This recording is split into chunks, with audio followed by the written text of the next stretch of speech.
Pour la procès.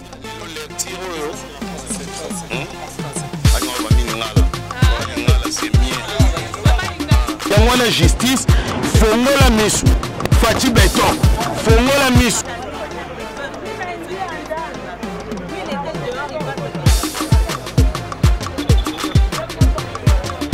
Cette deuxième comparution sont le fait qui a fondé votre argumentaire, qui brandit l'innocence de votre client.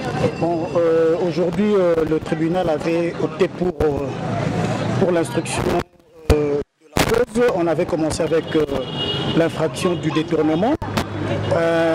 À l'évolution de l'instruction, le tribunal a estimé qu'il ne pouvait pas continuer à naviguer à vue et que la présence de certains témoins était importante. Raison pour laquelle le tribunal a eu à renvoyer la cause à l'audience du 3 juin pour permettre à ce que certains témoins cités viennent pour éclaircir son opinion. La partie de la défense. Il y a eu instruction de la cause. Alors, on a commencé par la première prévention qui était l'infraction du détournement. Et par rapport à cette infraction-là que le tribunal a estimé qu'il devait faire appel à certaines personnes qui ont des liens directs par rapport à la connaissance de ce dossier pour l'éclairer.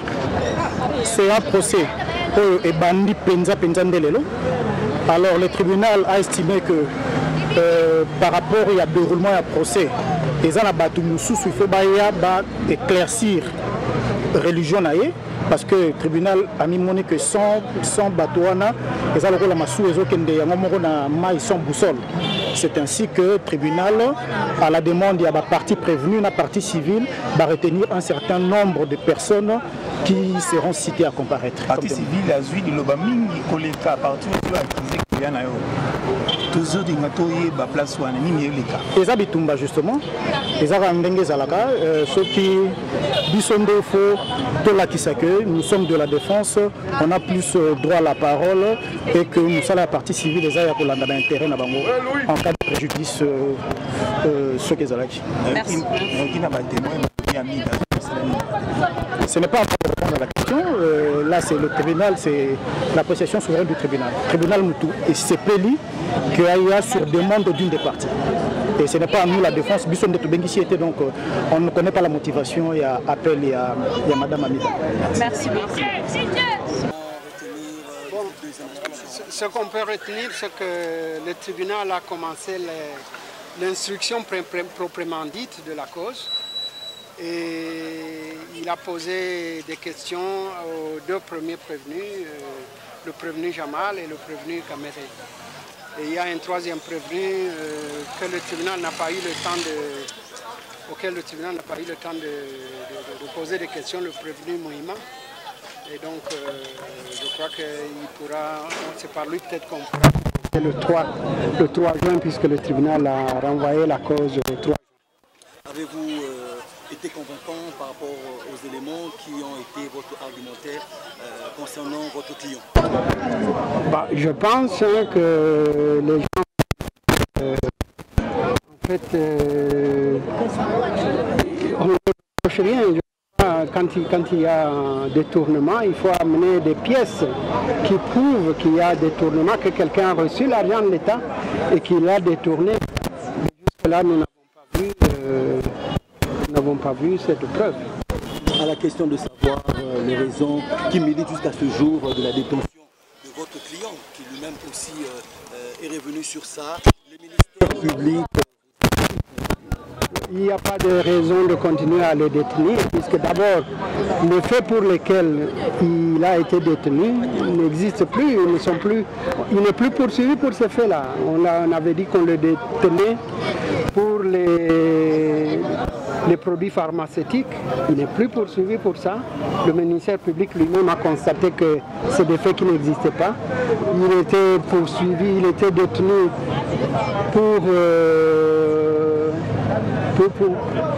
qu'il soit confronté à des témoins et à d'autres prévenus. La confrontation a déjà eu lieu.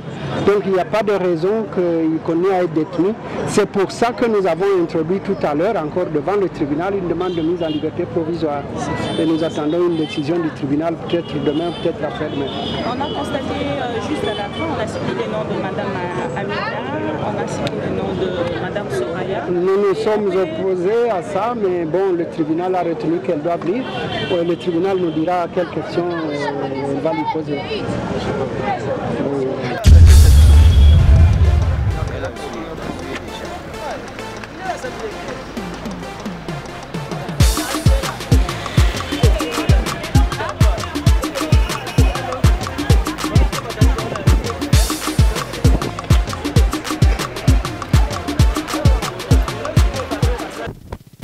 Le procès de M. Kamé, vous êtes militant.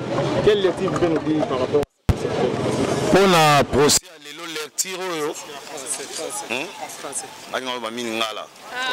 c'est mieux. Le procès lelo nasi congolais peuple congolais nyonso azolanda. Nenge procès eza koleka. Nasi tomoni biso moko ministère public ndenge mo ko mineti ko tatamana.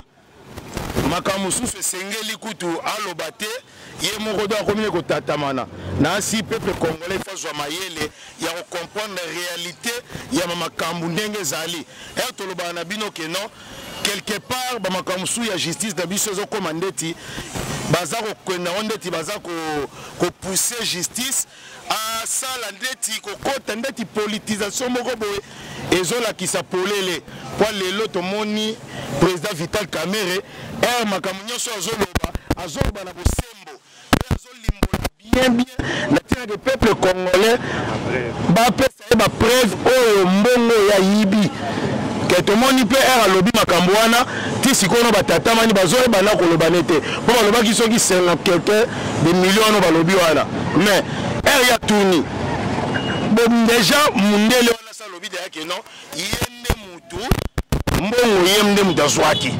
Donc c'est que ceux qui vont tout na mutu makamba bien ya ye pe batangi ba ministre Bitakuya po makambo ngo bagandolo ba ke mutu ala ndeti ye caméra e ba qui est déjà bien avant.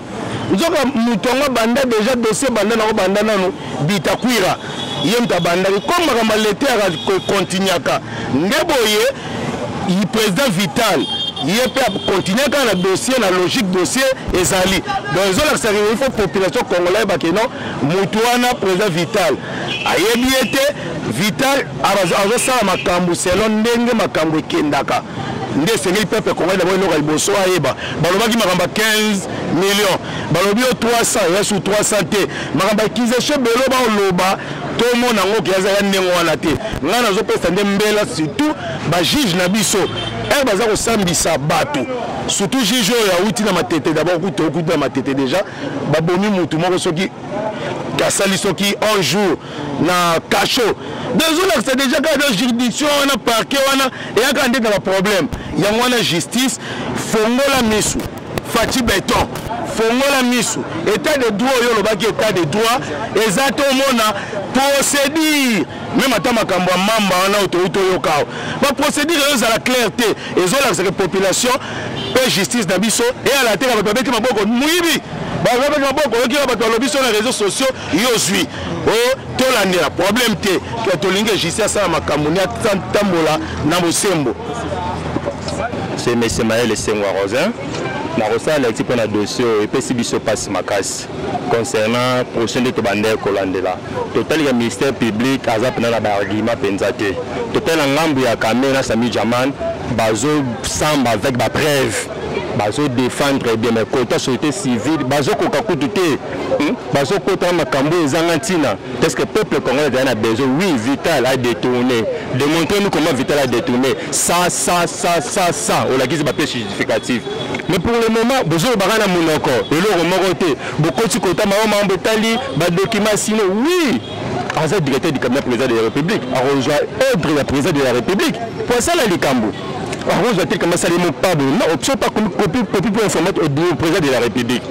moment bokanga moto un leader parti politique monene INC toyebeli ou avec candidat en 2011 bovandise na prison kwa mwana moke c'est étonné que personne sur passe na momba dossier ba samba bensi ba c'était ni kombo mwana ni kombo mwasi bomo ko chamba mwana na mwasi aya na kati c'est que société civile na parti de mwana ke bazana ba argument solitaire bazana le remède bazo luke loko moko beza cache parce que Vital est un avocat bazo défendre bien bazo la tsana ba preuve to ko ta marché gré à gré Vital tout bobo la exhibition lettre au ni que ba suspendre qui marché wana bon bazana ba lettre au directeur wana marché approuvé qui et ils ont dit la régularité normal mais bango il y a irrégularité bon non Vital ali monsieur neno ya mutamaye na katamboka faut respecter ba et la que ba mafia moko justice on a ba coup politique cause de sa réputation mutura Vital Kamerhe et ça pena ma biso teke ba culotte rose pela na route tout le qui clair la dossier bon la ça ba tout Vital la saliba